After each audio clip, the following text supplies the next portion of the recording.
14 जून बड़ा मंगलवार, ज्येष्ठ पूर्णिमा बना शुभ संयोग। तुलसी जी पर चढ़ा दें यह एक चीज, धन की देवी माँ लक्ष्मी करेंगी धन वर्षा, गरीबी भूल जाएगी घर का रास्ता। ओम कं श्री महागणेशाय नमः।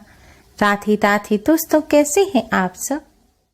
दोस्तों, ज्येष्ठ मास की पूर्णिमा इस बार 14 जून दिन मंगलवार को है। जीवन में सुख और समृद्धि के लिए ज्येष्ठ पूर्णिमा का व्रत और पूजन किया जाता है। इस दिन चंद्रदेव का पूजन करने से चंद्र दोष दूर होते हैं और कुंडली में चंद्रमा की स्थिति मजबूत होती है।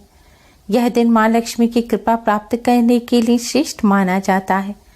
इसलिए इस दिन आर्थिक संकट से छुटकारा प्राप्त करने के लिए भगवान विष्णु के साथ माँ लक्ष्मी का पूजन अवश्य ही किया जाता है। धार्मिक मान्यताओं के अनुसार ज्येष्ठ पूर्णिमा पर स्नान और दान करने से पुण्य प्राप्त होता है। इस दिन चंद्रमा से जुड़ी हुई चीजें जैसे कि सफेद वस्त्र, शक्कर, चावल, दही, चांदी, सफेद फूल, मोती आदि का दान करने से चंद्रमा मजबूत होते हैं और जीवन में सुख समृद्धि आती है। इस दिन तुलसी जी का पूजन करने से भगवान विष्णु माँ लक्ष्मी जी की कृपा प्राप्त होती है। भगवान विष्णु माँ लक्ष्मी की कृपा से धन संपत्ति और वैभव में वृद्धि होती है। दोस्तों, इस बार ज्येष्ठ पूर्णिमा मंगलवार के दिन होने से इसका महत्व और अधिक बढ़ गया है, क्योंकि ज्येष्ठ माह के मंगलवार को बड़ा मंगलवार कहते हैं।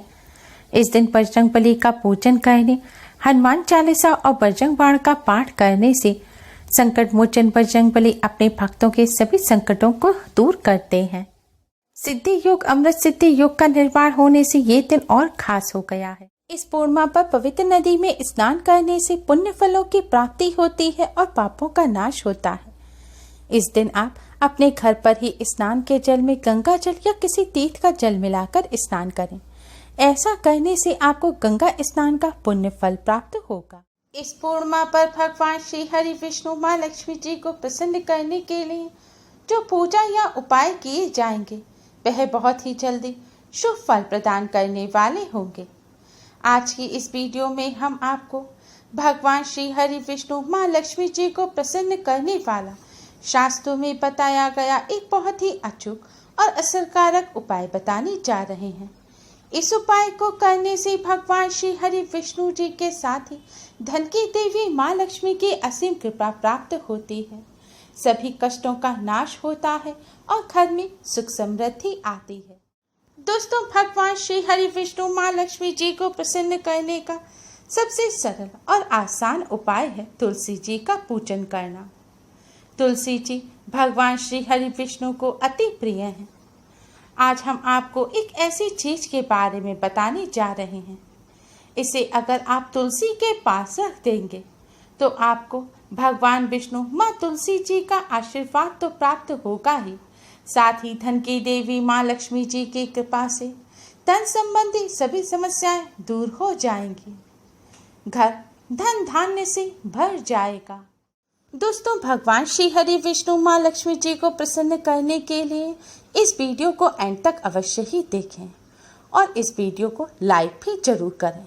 अगर आपने हमारे चैनल को अभी तक सब्सक्राइब नहीं किया है तो जल्दी से हमारे चैनल को सब्सक्राइब कर लें और बेल आइकन को हिट भी अवश्य ही करें, जिससे हमारी सभी नई वीडियोस की नोटिफिकेशन आपको फ्री में सबसे पहले मिल पाए।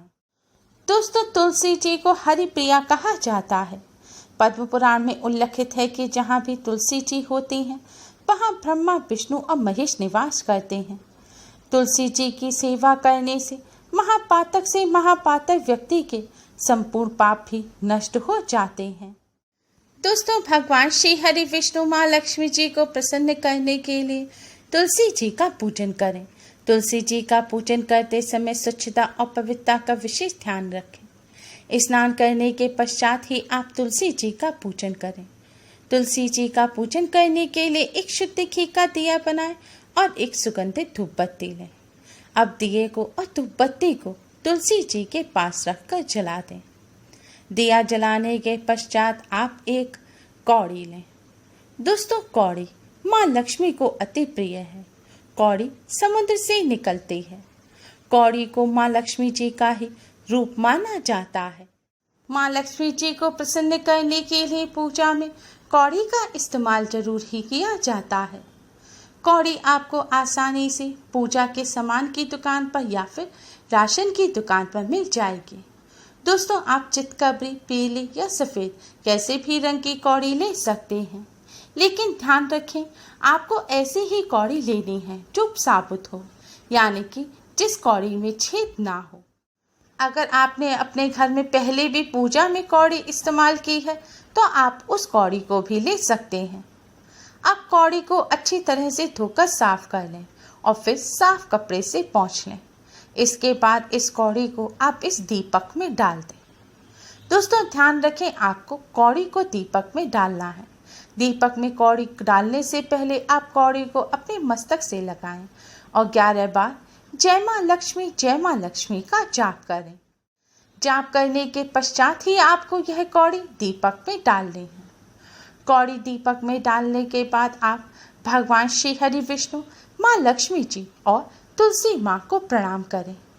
अब आप भगवान विष्णु जी के 12 मंत्र ओम नमो भगवते वासुदेवाय का जाप करते हुए तुलसी माँ की 11 परिक्रमा करें।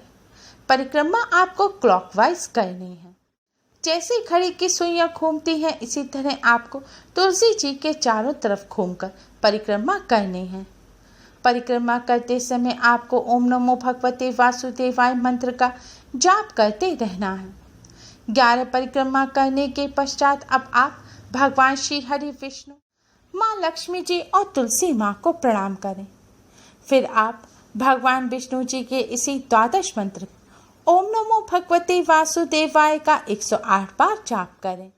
इस मंत्र का जाप करने के पश्चात अब आप 21 बार जय माँ लक्ष्मी का जाप करें। जाप करने के पश्चात आप भगवान विष्णु, माँ लक्ष्मी जी और तुलसी माँ को प्रणाम करें। भगवान जी से जाने अनजाने में की गई अपनी सभी गलतियों की क्षमा मांगें। सभी पापों से मुक्ति दिलाने की प्रार्थना करें। आपकी जो भी समस्या है वह सब भगवान जी के समक्ष रखें और अपनी समस्या को दूर करने की प्रार्थना करें। धन में वृद्धि की प्रार्थना करें, घर में सुख समृद्धि की प्रार्थना करें। दोस्तों, आपको ध्यान रखना है कि आपको इतना बड़ा दीपक जलाना है कि जितनी देर आप पूजा करें उतने समय तक दीपक जलता रहना चाहिए। जब आपका पूजन पूर्ण हो जाए और दीपक शांत हो जाए तो दीपक में जो कौड़ी है आप उस कौड़ी को निकाल लीजिए और उसे अपने मस्तक से लगाइए। फिर आप इस कौड़ी को तुलसी जी के पास मिट्टी खोदकर मिट्टी में दबा दें। ध्यान रखें आपको कौड़ी को मिट्टी में अच्छी तरह से दबाना है जिससे कौड़ी दिखाई नहीं दे। दोस्तों, यह भी ध्यान रखें कि अगर आप तुलसी जी का पूजन घर से बाहर जाकर किसी मंदिर में कर रहे हैं, यानी कि आपके घर में अगर तुलसी जी नहीं है, तो आप इस तरह पूजन करने के पश्चात जब दीपक शांत हो जाए तो अपनी कौड़ी को अपने घर ले आएं और आपके घर में जो भी पौधा लगा हो तो किसी भी पौधे के पास मिट्टी में आप इस कौड़ी को दबा दें। दोस्तों, ध्यान रखें आपको इस कौड़ी को मिट्टी में दबाकर ही रखना है। इस कौड़ी को मिट्टी से बाहर नहीं निकालना है। शास्त्रों में बताया गया ये बहुत ही अचूक उपाय है। इस उपाय को करने से धन प्राप्ति के नए मार्ग खुलते हैं। अचानक ही धन का लाभ होता है। धन संबंधी सभी समस्याएं दूर हो जाती हैं। भगवान श्री हरि विष्णु, माँ लक्ष्मी जी और तुलसी माँ का आशीर्वाद प्राप्त होता है और घर में सुख समृद्धि आती है। दोस्तों, इस उपाय को करते समय कुछ बातों का विशेष ध्यान रखें। महिलाएं पीरियड के दौरान यह उपाय ना करें। तुलसी जी का पूजन ना करें। तुलसी जी का पूजन करते समय जूते चप्पल ना पहनें और जूते चप्पल भी तुलसी जी से काफी दूर उतारें। इस उपाय को आप दिन में, रात्रि में, संध्या काल में किसी भी समय कर सकते हैं। लेकिन ध्यान रखें अगर आप संध्या काल या रात्रि के समय इस उपाय को कर रहे हैं तो आप रात्रि या संध्या काल के समय तुलसी जी का स्पर्श ना करें और इस उपाय को करते समय काले रंग के वस्त्र भी ना पहने। दोस्तों, भगवान श्री हरि विष्णु, माँ लक्ष्मी जी की कृपा प्राप्त करने के लिए इस उपाय के साथ साथ कुछ बातों का विशेष ध्यान रखें। हमेशा बड़ों का और महिलाओं का सम्मान करें। शास्त्रों में बताया गया है कि जिस घर में महिलाओं का सम्मान नहीं किया जाता, जो व्यक्ति महिलाओं का अनादर करता है, उस पर कभी भी माँ लक्ष्मी की कृपा नहीं होती। साथ ही गुरुवार के दिन पोंछा भी ना लगाएं। गुरुवार के दिन घर में पोंछा लगाने से घर में दरिद्रता आती है। और संध्या काल के बाद झाड़ू भी घर में नहीं लगानी चाहिए। झाड़ू को माँ लक्ष्मी का रूप माना जाता है। माँ लक्ष्मी की कृपा प्राप्त करने के लिए कभी झाड़ू का अनादर भी नहीं करना चाहिए और मदिरा और मांसाहार का सेवन भी नहीं करना चाहिए। माँ लक्ष्मी जी को प्रसन्न करने के लिए इन बातों का विशेष ध्यान रखें। उम्मीद है आपको हमारी ये वीडियो पसंद आई होगी। प्लीज़ लाइक करें। हमारे इस वीडियो को अपने फ्रेंड्स और रिश्तेदारों में ज़्यादा से ज़्यादा शेयर करें, जिससे वह भी इसका लाभ उठा सकें। हमारी और भी वीडियोस के लिए हमारे चैनल को सब्सक्राइब करना ना भूलें। Thanks for watching. Radhe Radhe.